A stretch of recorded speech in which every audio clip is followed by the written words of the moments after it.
Nuclear weapons, rockets, missile bunkers, generation-defining symbolism for America and Russia during the Cold War. Before the de-escalation, America had built hundreds of clandestine launch sites for their nuclear weapons. They pepper the landscape of the Midwest, now expensive and sought-after monuments to history. But there are people who repurpose them, giving out tours, renovating them into houses, or selling apartment space to rich people as an end-of-the-world alternative. Salina Media Connection and the Smoky Hill Museum traveled south of Salina to visit one such bunker, which remains in remarkably decent condition. Its owner met with us at the location right outside the town of Gypsum, Kansas. What follows is a video tour of Kansas nuclear history at the North Star Missile Silo.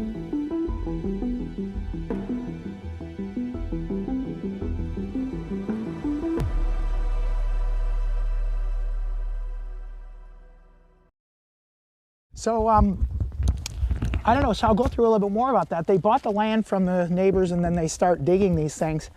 And in order to build it, they have to build this great big open pit mine. I mean, it's literally, you'll see a picture down below, but they open pit this whole area because they have to build the communication center, the command center, which is a separate pod, and then they build this thing. Doesn't look very impressive here. But this is 52 feet in diameter, I believe, and it's 180 feet down, 17 stories. Wow. They blasted it down into bedrock. This was all kind of a rocky area. And they basically, once they dug the open pit mine, as low as they go in the bedrock, they started blasting. But they would put a bulldozer in the center, and they would, around the bulldozer, drill holes and put in the blast material, and they'd lower down with a crane. They'd just put a big metal steel box over the bulldozer. Then they'd blast the dynamite. They'd pull the box back up and let the dozer keep working around down there. So they just left the dozer down in there during the dynamite. And they kept going down further and further till they got to the lowest point that they want. And once they saw that, so this has between 6 and the 6 foot diameter and 9 foot diameter thick concrete walls going around with 600 tons of rebar.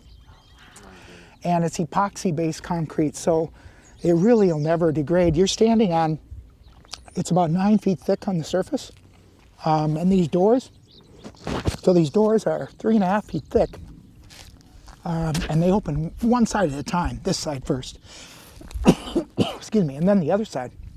And they used to be lifted with pneumatic giant pistons. They took those out when they scrapped the facility. But you could still put a crane on here and lift them up if you wanted to. So the local farmer, when they were building it, Lyle recalls it. He's in his probably middle 60s, maybe 70 now, and he recalls it as a young kid. They were installing these doors and they put them up with a crane. They were putting the pneumatic pistons on them. And these doors each weigh 70 tons. So, but the crane snapped. And the cable went bad, and it dropped the door from about 3 feet. And when the door hit, it broke out all the windows in their house up there a half mile away. You're kidding. Oh my goodness. Oh my goodness. Just from shaking the bedrock, yeah. So these are literally built right into the hard pan. But there were support buildings, 2 of them, one on this side. You can see the slab. I just got done kind of cleaning that up. David helped me do a little bit of that. And we took down, this was all overgrown.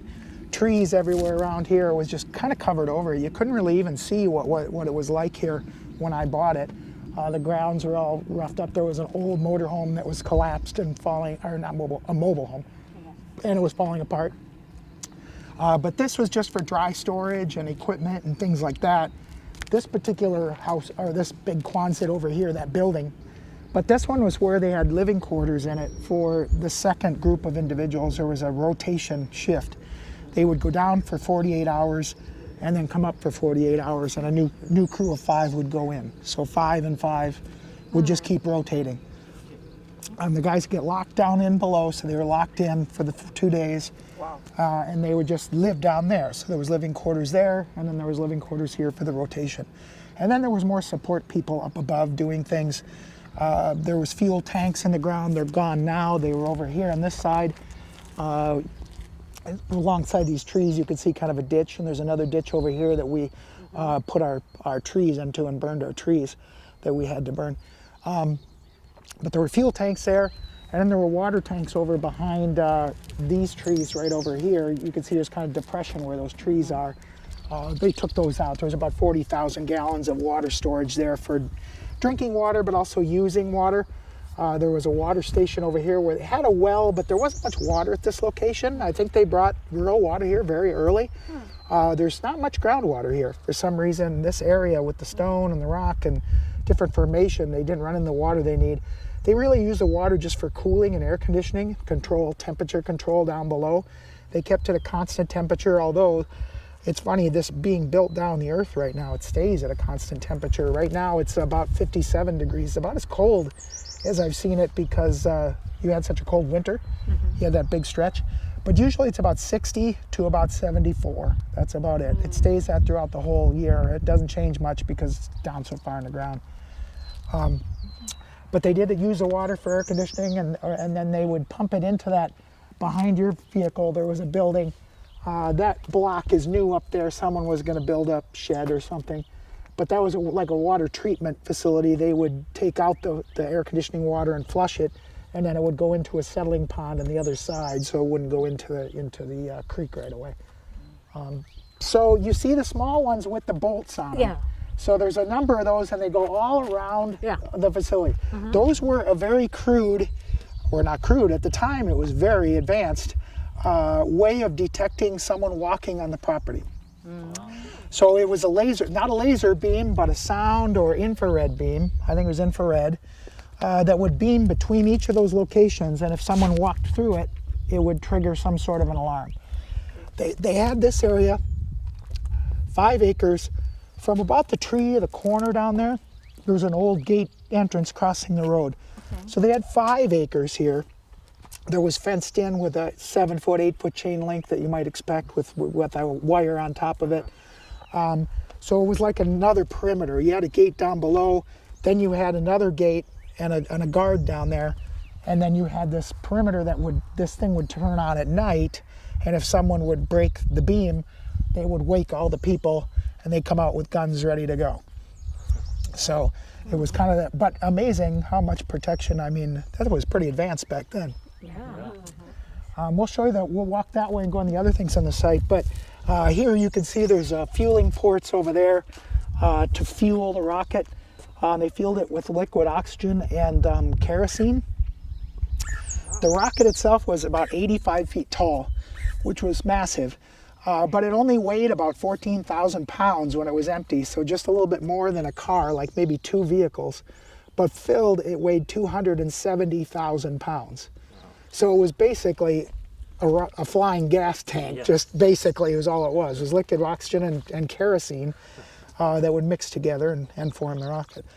So it took about 15 minutes for the gates to open, and the rocket would come up on an elevator system and then get to the top and then be ready to launch from there. And they thought that 15 minutes sometimes equated, they said, to almost 45 minutes for total fueling and everything. They could not leave the rocket fueled down below. They had to fuel it once it was up top. The fuel was too dangerous with the oxygen blow off to do any fueling down below. And that's part of the reason these rockets were made extinct quickly, is because it took too long to fuel them, and they thought that they actually would get hit first before they would be able to take off to respond. So that was part of the thing. It was a fight to see who could hit each other first. It put this area on the map. It took the diversion away from the big cities, because they would have to hit these facilities to try to take them out so they wouldn't be taken out, rather than hit New York or hit LA or whatever. They would try to hit what would hit them back, because we could still launch. So it was part of the whole trick. But these were rendered obsolete just because of the time it took to fuel them. And now they went more to the solid fuel-based Minuteman missiles, which are fueled laying there, ready to go, with solid-based fuel. What they did first was they had an auction to scrap the facilities out. So one company out of New York, I understand, for around $75,000 in 1965 or 6 or whenever, somewhere, maybe early 70, was given the contract for, I think, all of them, $75,000 for all of them to take the scrap out, as much as they wanted to take. So it was all the motors and air conditioning and, you know, there's tons of wire. I mean, wire runs like I can't imagine. And then, you know, the grid, you'll see down below, out of the multiple decks that were in there of steel, there's only, I think, 4 decks of steel that remain in this one. So they took some of the steel out, but then probably gave up after a while when the crane, they had to use a crane to get everything out. So, you know, I don't know. But then I think they auctioned them off. The government did a surplus auction around 1972. And most of them auctioned for around $75,000 to $80,000 for the property, something like that. And I don't know who initially got this one. I don't know. The owner prior to me had it for about 10 years, and his goal was to live with his wife down in the lower area. So they had the mobile home here, and then they were working on constructing it. And most of it's deconstructing because there's so much junk and so much metal and things down inside them to still get out. That's half the battle. You can look at these spaces and go, oh, that's awesome if we just clean this up. Well, it's really difficult. I mean, it's a heavy project. Everything's got to come out the one entrance unless you spend the money to open this up. Yeah. You know, it's a big deal. Yeah. So these are hinges. These are where the doors hinge. Apparently they still work. The owner prior to me had a crane come out and he popped the doors, opened the seals, and made sure they still worked. Spent money for a crane, a 75-ton crane to come out. And so they still work. But you need about a 100-ton crane to get it right, so to open them back up. I haven't considered doing that, but these pads here were for the truck that would deliver the missile, and it would park right here, and they'd actually bolt the truck down. The front of the semi-trailer was right there on those pads. You can see right there. And they would bolt it all down, and they would raise up the missile to launch it or to set it up into the facility and down.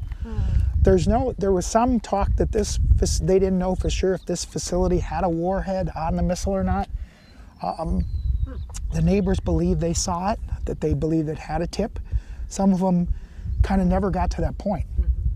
And they were built still as a distraction, like they could have it, but obviously building the bomb was probably the most extensive part of it. You know, but having the diversion, having sealed down below, how would the Russians ever know, you know, whether it's truly active or not? They could see you built it, they could be worried about it. Let's go over here to this spot, because this is kind of particularly cool here. Each one of these caps has either for air entrance going in, air entrance going out, and there was, I believe, a small service elevator in that one that would at least put goods down below. Some of it I'm not sure. The system was built so that the crew could survive a blast within 2 miles, and the rocket would survive a blast within 2 miles. So the earth would shake and a big pressure wave and all that stuff.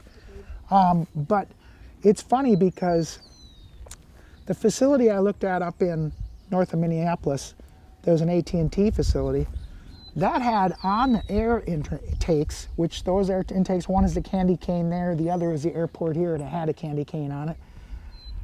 On the air intakes on the AT&T, they have this special baffle system on a giant spring. And when the pressure wave goes off, it releases that spring and caps the air intake. You can manually open it back up when it's safe, but at least stop the pressure wave.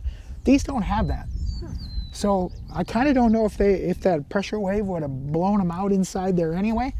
And also these entrances to the air and the service, they're wide open down there too, no way to cap them off. So I kind of don't know if anything would have survived down there anyway. But again, maybe it didn't need to physically be able to, it just needed to look like it did. I don't know, there's a lot of that to me going on here of this makes sense, but it doesn't make sense. But you know, they were built so quickly and so rushed that they were actually building these and the rocket hadn't been fully developed yet. So they were consistently issuing change orders on the guys down here to change this, do this, oh, you got to modify this. And the guys were, that's why the price went up so fast, because they were constantly hurrying, but also just changing things along the way to fit this rocket that wasn't ready yet.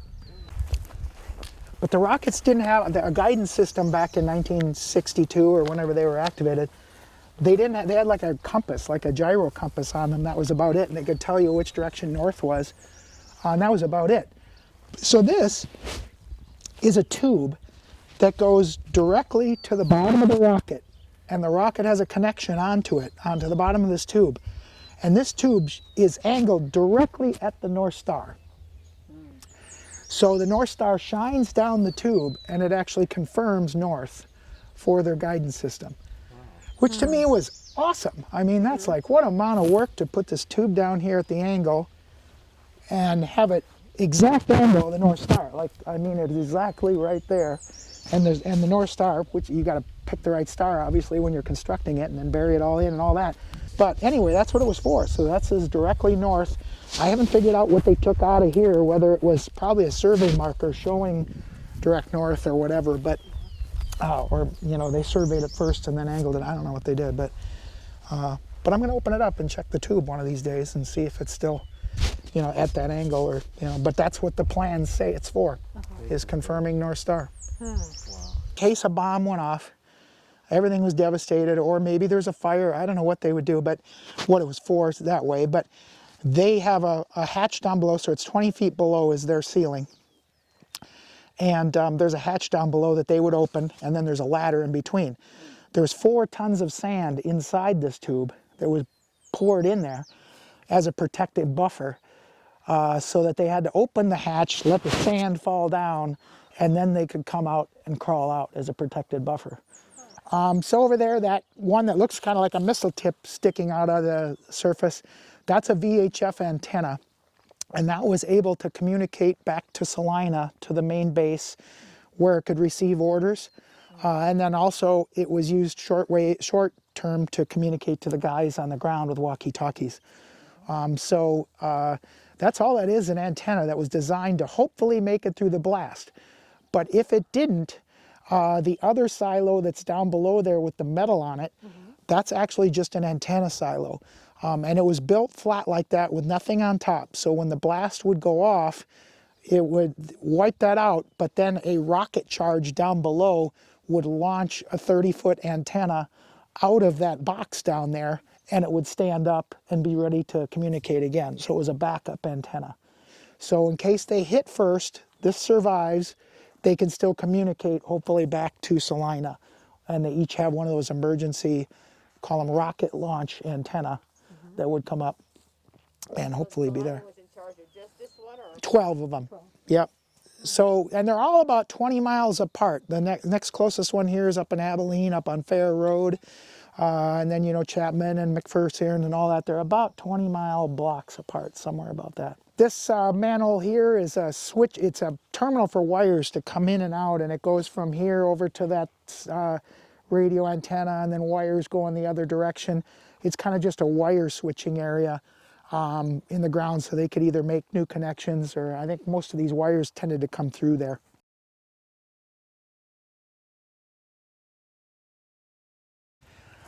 I don't know if this door, I think this door may have been the original setup that they actually had here. Some of the other ones I see that are available don't have this door, like, this is a great door. You know, so I think this might have been the original door that this last owner found and actually installed in here, so it's pretty legit. Now, of course, I painted it. None of this had paint on it. It was all just concrete. Everything was concrete color. So from here on down, you're going to see paint, but not in any fabulous colors, just, you know, blank slate is what I call it. So it's all it is now. Well, let's take a walk down below. This door is heavy, but just, it might swing behind the last person, but it will not close or lock, so don't worry about it.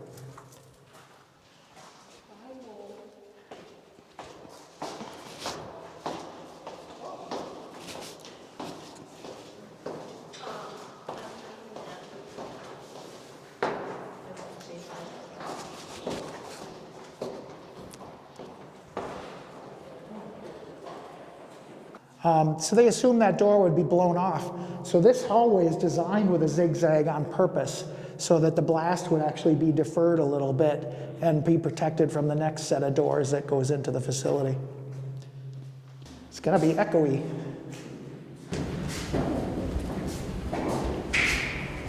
Oh, wow. Yeah. That's it. So it's a 7,000-pound door that protects from the blast going in, obviously, from this direction. So it's set, so it could not be pushed in any direction anyway. And of course, just because there's one doesn't mean it's good enough. They had to build a second one, a bigger one. Oh, wow. You need help? Nope, I got it. They work pretty easy. Oh, wow. Oh, wait, it gets better. So that's protection. These guys would lock themselves in, and they would control the door from the inside. So in case they would get attacked or something like that, they would have some sort of a code, or I don't know if they'd radio that they're coming in or what they would do. But then they would allow the guys from the outside to come in. So, you know, I mean, these guys kind of were in control to protect the bomb.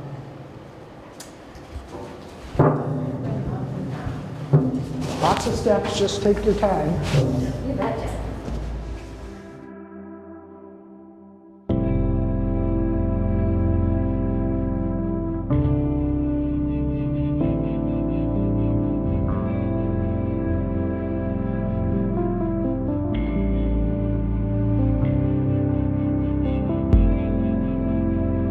Yeah, this is I put this in here not to make it look comfy cozy and not have a plant to water. It's a fake plant because I don't even have one.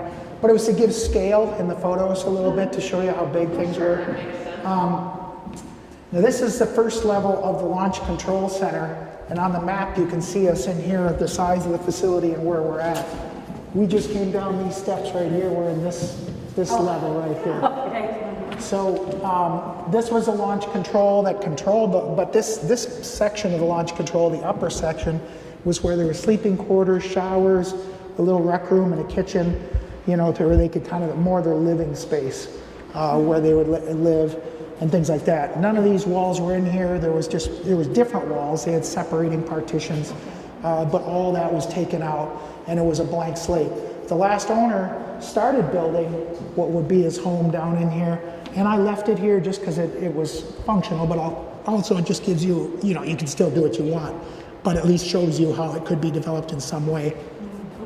This whole floor was separated. This flooring was added. There's steel floor underneath this, but it had a separation around here of about 6 inches all the way around, and a separation of about a foot around that center column. That's just a center column of concrete to hold up the ceiling. But this whole floor was suspended on 4 of those shock absorbers like that. There was 4 of them, one in each corner kind of the circle here. You can see the brackets up above us. And so the floor and the floor down below were all built on a steel cage that would bounce in the event of a blowing explosion. This whole area would just bounce and suspended on shock absorbers so that it would not wreck the whole facility. The ground may be earthquaking and bomb blowing up, but everything was supported. We're going to also see that with the rocket. The rocket was held, this whole steel girder system where the rocket was held down and below was all in these giant springs, and those still remain in there. So if a bomb went off and the whole world was shaken, the rocket would hopefully survive down in there. I don't know about the air vent situation, but again, that's just me. Conspiracy guy, I guess, I don't know. But, you know, so you're gonna see those springs, how massive they are to just, can you imagine this whole thing just shaking, but it would somehow survive. You can see on the walls and over there, the construction, not necessarily this facility, but I don't know for sure, it could be. But you could see how they dug it out around here, and they built. This is where we're at right now, and this is the silo that's connected to it.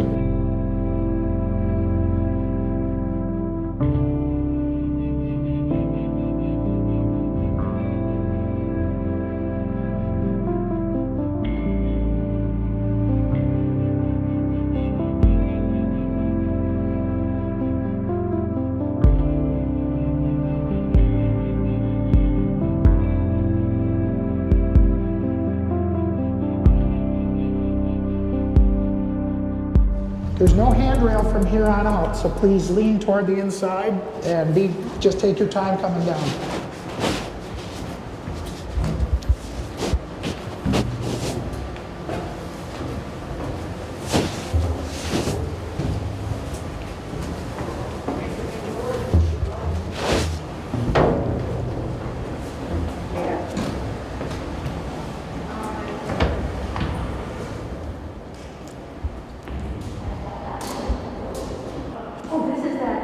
Yeah, this is the way it was up top too. Okay. And now you can see how it's suspended. The floor is still another 4 feet down underneath here. Crawl space underneath.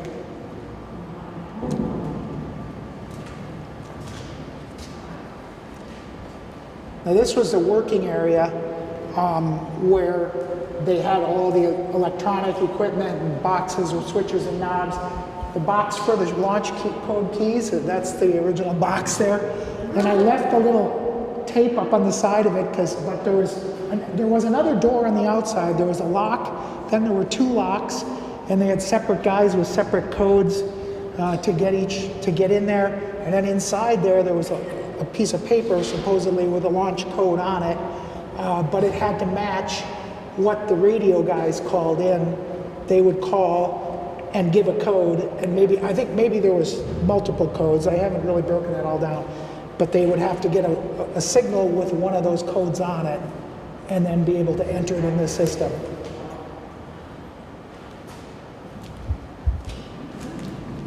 But yeah, this is The ultimate escape hatch business, wouldn't it? there was another door on the outside here with 2 locks on it, and then there was 1 lock on here, and the keys were inside, launch keys were inside there, and this was the cabinet, I guess, where they would insert them into go time. And was this how the floor was built originally? This is how it was built. There was actually a wall here of sheet metal, steel, that went around to kind of finish it off a little bit. So this gap was still here, and there was sheet metal around here. But again, this whole thing was suspended. That upper floor, you can see how that gap is filled in with the wood now. But that was a gap, the same thing. This whole thing was on springs, on those shock absorbers. Can you imagine if the world was bouncing around, everything here was built to bounce. Scary, like what would be left? It was bouncing like that outside. Now it's blocked up. It's blocked up on blocks. So again, those shock absorbers aren't necessary up top. And then that floor, the old owner put the new subfloor in, and he actually screwed it in along the side. Immense amount of work he did to get that started. Temperature's the same. It's 59 degrees on the upper, 59 below, right here. The same humidity, so very consistent.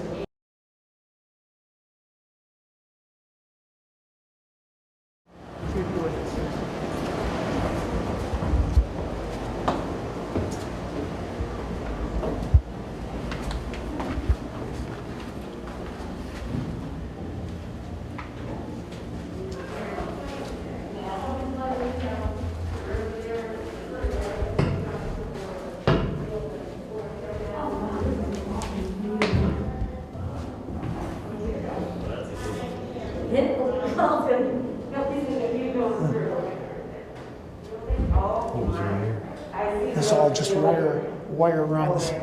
This whole tube was all full of platforms with wires coming into here. This tube you're in now was all wire runs. There was platforms with wires coming in from the control center, wires and pipes of various things to control different wire run platforms like that, miles and miles of wire. And then there are 2 blast doors here, the same as up above, but these are designed to blast from the outside in case the bomb or in case the missile exploded or something. They would be hopefully protected from the other direction. So go ahead, you can take a look. That's the missile silo. You're standing at 40 feet below the surface, and there is another 140 feet going down. Yeah, yeah, Those are another 14 stories going down. But if you look at those springs, now you can see the size of those springs that held up that whole framing system. And what a job they had to get all those bolt holes right to attach those spring brackets. And now you can see how thick the walls are. So it's nine feet. Aggregate in there with this crushed concrete? It was epoxy based, but yeah, this is the only area the concrete kind of fell apart. But you can see it's from here to that edge is how thick it is, going all the way up. Yeah, they had what they call slip forms. They were slip form concrete. They were continuously pouring it just overnight and everything, just continuously moving their way up along the way. There was enough concrete in the 12 here in Kansas to build a road, they said, from St. Louis to Chicago, a 12-foot wide concrete road, like 10 feet thick or 10 inches thick, all the way to Chicago.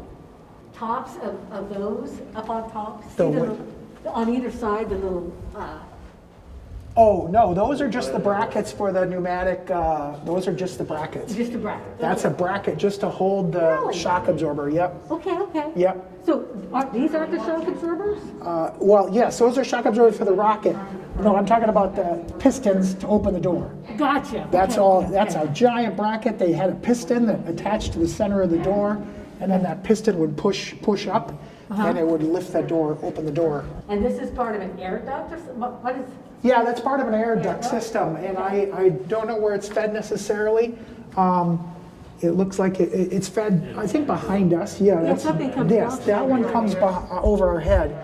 But it was all air conditioned in there. That was what the water was used to cool the air conditioning and keep it a constant temperature, and then humidity control as well. So, they had to constantly keep the rocket, ready to go and not rusting and not falling apart. And you can imagine the work. Yeah. But this one filled up as far as you could see the water line. Over 50 years, it filled up with water, either rainwater or mostly rain because there wasn't much groundwater. But it took 8 months to pump it out. The owner 10 years ago pumped it out, and it took 8 months to pump that water out. When you first were here to do the cleaning and things, was there humidity and quite a... Oh, it was horrible. Here there was water up to almost my ankles in here. No, this was solid rust and sheets of rust just hanging down in chunks and water on the floor. And unbelievable. This is still hard to rehab because water tends to still seep through those bolts a little bit. And there's nothing really I can do about it. But it's 60 years later, and that's flexible. There's rubber seals in there for it to be kind of flexible too, to absorb some sort of a blast. That's why I say the history gets to me when I start to see what they put into these things and to build them. It's obvious you love the history of it. Yeah, it's very cool. Yeah.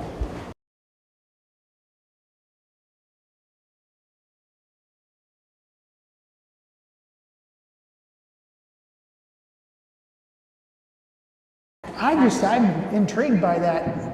I call it the North Star missile silo, so I'm going to research more about that guidance system and why they needed the star. I don't know, because that's a hell of a lot of work to go from the bottom of that silo you were just in at an exact angle. That tube goes up and you can see the North Star shining through that tube. That makes zero sense to me. I don't know why that is. I don't know. I'm going to research that. You said that came at the base of the rocket? What's that? You said they came to the bottom, the base of the rocket? Yeah, it's about somewhere midway, like right about down here. Like somewhere it was, like the rocket only came to about in here somewhere, like in this level. So it was about, on the plans, you can see it's about 2/3 of the way, and it goes up at that angle and comes out. And it plugs in. There's a hole here, and then it had some sort of a receiver here and a wire that would plug in and just kind of confirm that it could see the star. I think actually I heard this may be the Abilene setup. But obviously they're identical. They're the same build, these are the doors, you can see the whole thing. And this is the cradle, the square that you saw the hole for down below, and that would slide up. It was an elevator, it was counterweights. They had giant concrete counterweights, just like an elevator, that it would have been 200 and well, with the cradle, I think they said it was about 500,000 pounds of counterweights that went up and down, so the thing would perfectly balance. Like I said, this thing only weighed 14,000 pounds. It was paper thin. You could almost punch your hand through it, apparently, of just this thin foil that you could almost punch your hand through, and it was just a giant gas tank. It was all it was. This is a warhead here. This is the tip. That's it. This is all just fuel, and then these are the engines. That's it. So from 14,000 pounds up to 270,000 pounds. Now, did they practice that on a regular basis, opening the doors and bringing it up? Yeah, I think there was some drills, but I don't know. There was, I thought I heard about it. because I had seen them, a couple of them west of here. Okay, okay. Out, looking like that. except Oh, all right, black and yeah, white and yeah. color. And you have to wonder what that would be like to live here and see those things. Yeah, But only seeing it by accident, didn't know. yeah. They were gonna That would be kind of be up freaked there. out when you see it go up. Yeah. You're like, oh, we better go let the dogs out or something because we're not, we'll go to our Yeah. basement. So this is kind of coming full circle, so you can come down Yeah. after having seen it. Yeah, come yeah. up, so, you know. And is this the bottom? No, this is not even close. So you see, this is where we were. Oh, we walked And you through remember? there. Yeah, remember this is where it narrows down the So there's concrete. 14 more stairs. So 14 more, most of it's down So below. then they filled it in with, Just dirt around, yeah, they kept blasting and they dropped, that's where they dropped the crane down, they or the dropped the bulldozer. bulldozer in there and they just left him in there and kept him digging, and then they would put forms down in there. So they only opened up the crater so far, but then they just started working their way up, I imagine. But I just the immense amount of rebar just freaks me out, like how much. This thing will be around for thousands of years. Yes, it will. There's just no way it can The degrade. archaeologists after us. They'll be will try to wondering, figure yeah, out they'll what be we're wondering doing. what, as a pyramid. Yeah, you would never, if you built something down here, it's never gonna degrade. It just will never degrade, you know, just impossible.